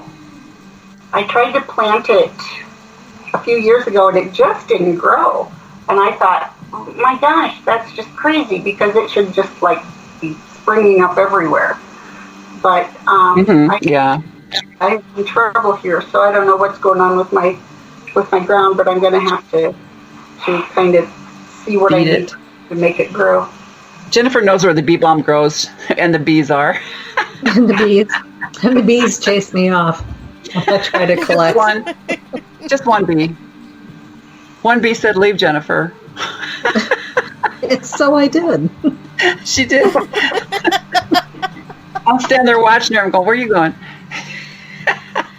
I think that makes you a witch, a wise woman for definite. Yeah. Hey, I'm listening and I'm paying attention. Mm-hmm, exactly. But I love listening to this because it touches on the differences. Even though I know, like both Deb and Jerri have said, they're eclectic witches, but when I listen, it just makes my heart happy because they're doing such cool things that I know aren't my strength, right? That would fall more into the green witch or the kitchen witch, and I'm just like, oh, I wish I had a little more of that. But how cool that my sisters are able to do that. Right. It's the sisterhood. Mm-hmm. Well, see, I think that about your abilities too. I think, well, I wish I could see and talk to you the way you do the other side. Yeah, absolutely. Yep. So you all together, you are all extremely strong and powerful. Powerful. Excuse me. That's, I think, one of the tough things with being a solitary. I mean, I'm very blessed. I have, Deb and Lori and Jerry and people that are just amazing in my life. And I think how really kind of lonely it would be without them. And I suppose that's what people get who are in covens, right? But, it to each their own. I don't think I could do the coven just because there's so many rules. And I'm not a good rule follower. But there's really something in having your community. You have to have your tribe. And I think, personally, I know this sounds maybe egotistical, but the witches, we're the guardians of the nature. We're the guardians of Gaia. We're like the last stand. That's the way it's always been, though. Mm-hmm. Hasn't it? Absolutely. Yes. More than people realize. If you go researching in history, the witches were called upon. We would stand strong amongst when there was wars, when there was famine, and they would pull together. I don't think we pull together like we used to. There's a lack of solidarity that used to be there, even when there was only a few. Yep. Well, I think there's a lack of trust, and I'm not sure if it's a lack of trust in each other or a lack of trust in ourselves. So, I think it's in each other, actually, because, well, maybe both, but because there are some, because the population has gotten so much bigger, and because of the internet, there are some that are completely scamming other people. Yes. Yeah. And using them and making it bad for those of us that are genuine. Mm-hmm. Making it hard to trust. You're bringing up a good point, Deb. I wanted to ask. I guess it's one of the things that I ran into online, of course, was this huge argument between on a witch page about whether or not to charge for your services. And there are people that feel that a witch should not charge for their services. And then there's others, and personally, I feel that there has to be an equal exchange, right? I don't think it should just be for free. Otherwise, you could bleed somebody out pretty easily that way. But there's so many people that are jumping in it to make money. Like, they don't join to learn. They don't join to do something without ulterior motive. And so I think that pollutes the water a little bit. And that causes that trust factor, at least for me, a little bit. There's a bit of a trust issue because of that. sure. I can see that. Well, I think if you're witchcraft, if you're being a witch isn't down to your soul level, then you're not genuine. Is my opinion. Mm-hmm. But how do you know the difference, right? How do you know the difference if you're somebody who doesn't? If you're not, this sounds egotistical, I'm sorry.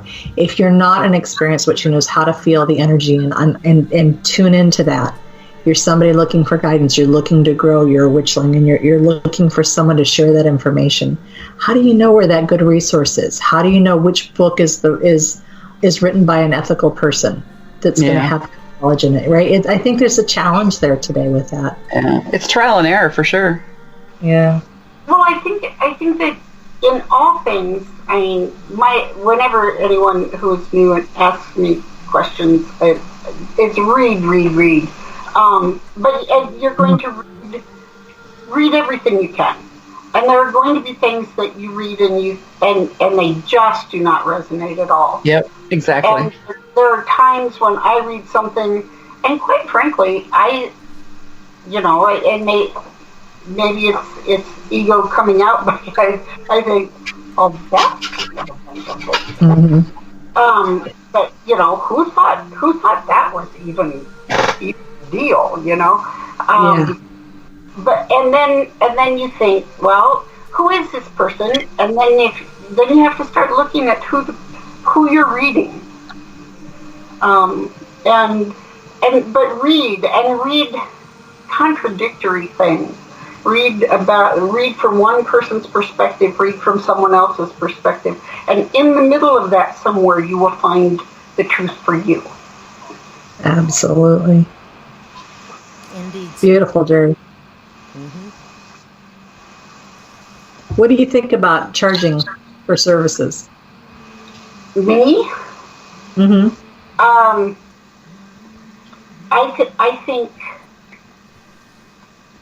I think that it's fine. I think that it's like truly any other art, any other ability. I think it's fine myself. I guess I make my stuff and I give it away, and maybe someday I will sell it. Maybe I'll call it Jerri's Lotions and Potions. I don't know. Oh, perfect. Or Lotions, Potions, and More, or something like that. And maybe I will, but right now I enjoy doing it, and I'm enjoying that, and I give it away. And some of the things I make, and a lot of times I do it just for the feedback, just to see what somebody thinks of something that I've made. Oh, yeah. But I think that it's fine. I think that to each their own. These people who say, "Oh, you can't charge for it," people have charged for it for eons, and it may not have been money. It may have been a chicken. It may not. It could be a barter situation. It could be anything. But I think that if you don't value it, then how is it valuable? Exactly. Mm-hmm. That's exactly right. Yeah, I agree. I was shocked at the vehemence that came with some of the statements I saw. But I know I've bartered for chicken eggs, fresh chicken eggs. Well, I'll do it again too. Absolutely. Well, we've traded readings at expos with other readers too. So we've done trades, and it's fun. Mm-hmm. Yeah. Yeah, it's part of life. You've got to make a living, and if it's more than a hobby, or it's just kind of your backup, it's great if you can give it away. But some people just don't have anything else, another anything they're very good at, or their calling, or their just their talent. Times are tough. Got to make $1, or make a bushel of tomatoes or something. Exactly. Yeah. Mm-hmm. Bake a pie. I mean, trade something. It doesn't have to be. Yeah. Come wash my windows. Okay. I'll give you a reading. There you go. I'll do a lot for a chocolate pie. Ooh, Oreo cheesecake. Uh-oh. See, now I make the best one. Ooh, can I get into that Witches Council thingamajigger you got going on in the fall? With a New York style Oreo cheesecake. Ooh, yummy. But anyway, I know we only have a couple minutes left. One thing I want to bring up, though, we talked about the Midwest Witches Conference, yes, and that we are still moving forward as if it's going to happen. We are still looking for speakers to apply and vendors to apply at the expo. We've gotten multiple applications already, but we're still collecting those. So if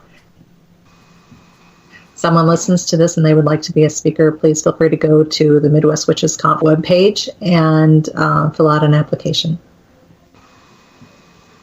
Is that, I want to say it's like October 17th and 18th or something like that. Is that correct? It's yes, or is it the 4th this year? 24th. 24th. Yeah, 24th. Oh, okay. Great. Yeah, we'll get that out there. Yeah. Perfect. Next year is the 4th. Yeah. We have 2021 booked already, the room booked, so. Oh my goodness. Okay. Great. Yeah, I know they had to cancel the Oregon Ghost Conference in Seaside, Oregon here just last week. Mm-hmm. And that was a real pain in the rear end for everybody. It was kind of last minute, and everything had to be refunded, and all for safety's sake. Oh yeah. Well, we were going to go to Paganicon last weekend, Yeah. of Minneapolis, and that was postponed till September. So Okay. Yeah, and some of the information we got, that was close to breaking that, and that's a huge, there's like a 1,000 people that go to that. yeah, And they were close to closing the whole thing down because of the financial impact to having to cancel it. Oh my. Sure. So, Sorry, the dog came in and poked me. And will you be having more? Golly, you could almost do like a virtual witch's cauldron gathering, couldn't you? well, actually, Jerri suggested that, so we need to get that figured out how we can do that. I think we'd like to do that. I think we could do that on Zoom. Sure. Seeing that would be great. Yeah. Yeah. what about on Facebook? Couldn't we just do it on Facebook? Sure. Well, I don't know if we could get everybody there, although they'd have to have Zoom to do it on Zoom. But I know that you can do like up to like 60 people or something on that. But I don't know. I suppose we probably could. We just have to figure it out. Electronics is not my area, so How about if I look into it for you? Oh, that would be That'd be wonderful. awesome. Thank you, Wendy. Sure. Fabulous. Yeah, I think I we know need I to can do that. have up to 50 on my Skype, but up to 40 on Whoa. my Skype. So yeah, but I don't know that. I just don't know how that'd work. We've had like 6 before, and it was great. Yeah, I wonder. We could do. I mean, we have. What's the largest group we've had so far? 30? 35? 30 to 35. Yeah, we could do just a Skype call, not a video thing where it's just.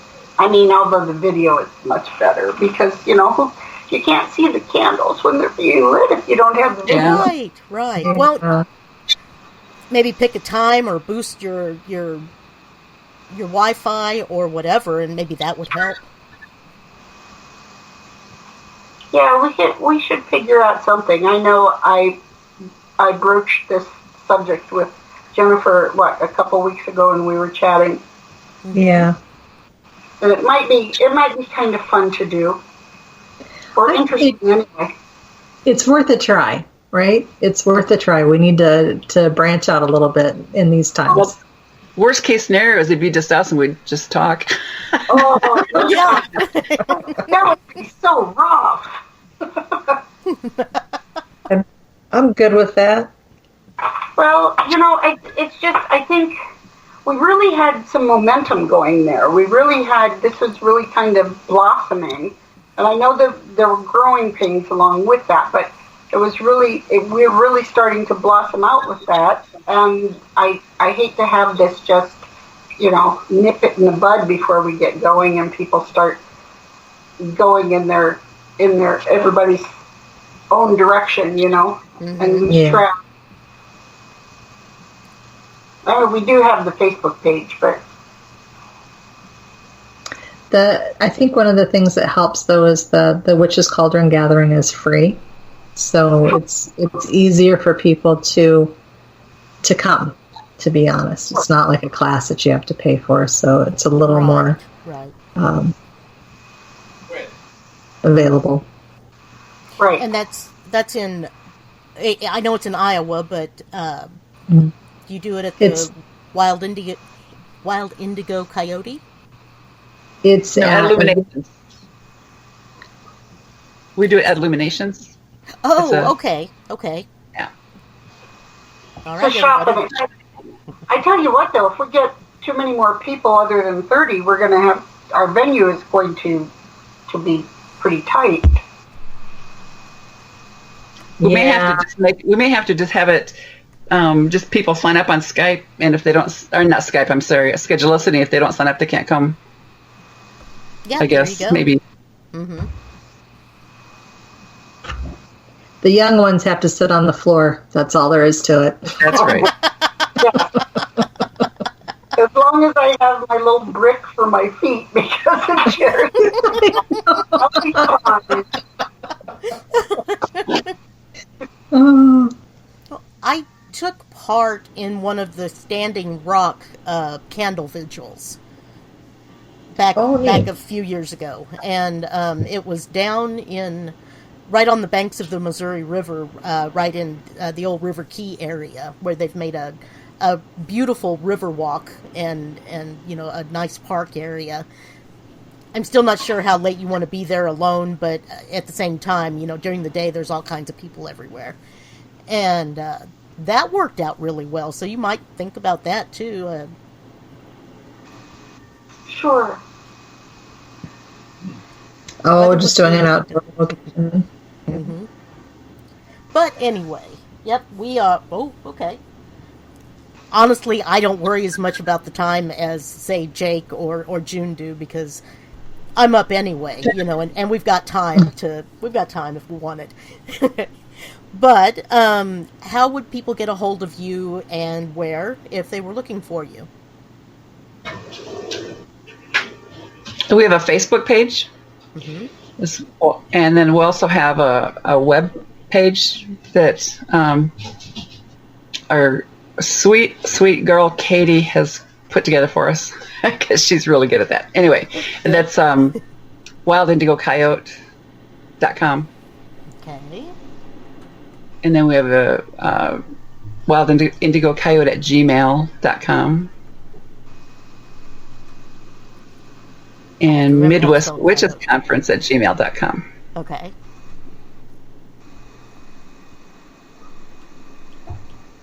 Okie dokie. And someday when things go back to normal, we also do twice a month reading days at Illuminations. We have a room that we rent there, and so twice a month we take time to do readings for people if they want to come see us, and usually that gets booked up pretty quick. Oh, wonderful. Okay. So look online and keep you guys' eyes open, listeners. Yeah. And book it online. And the Witches Cauldron Gathering is the last Tuesday of the month. Okay. At Illumination. So. When we are not self-quarantining. Yeah, exactly. I will check into the Zoom and what exactly it would take to do Skype as well, and get back with you all with a report of some sort. Oh, perfect. Thank you. That'd be awesome. Thank you. Sure. Wonderful. You're a sweetie pie. Yeah, when the mood strikes.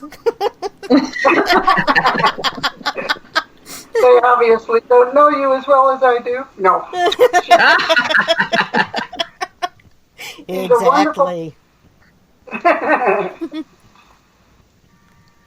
Alrighty then. I guess I don't have much else to talk about. Can you all think of anything, or shall we call it an evening? I'm ready to call it. I'm tired. Okay. Alrighty. I'm not a night owl.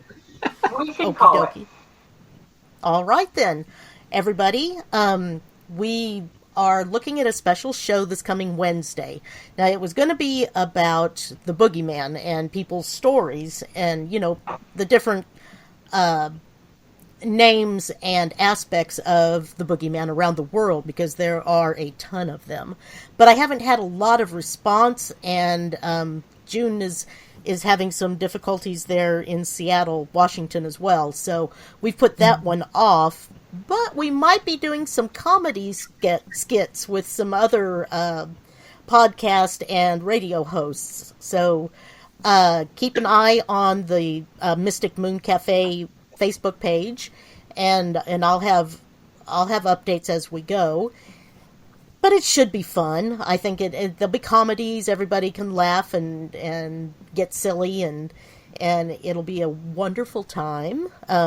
Now, I would like you to, if you have a personal experience with ghosts, or the boogeyman, or, something really creepy and unexplained, it can even be cryptid, I would like you to submit your stories or drop me a line. You can get a hold of me on the Facebook page with Mystic Moon Cafe, our website, www.mysticmooncafe.com, or Gmail. The email account is mysticmooncafe@gmail.com. So please do that. I'd love to hear your stories. You can even come on when we do that show and tell them yourself, or, something can be read out, no problem. But there's that, and I don't have the following Wednesday's guest worked up to an event yet, but I will. I'll get that in the next few days.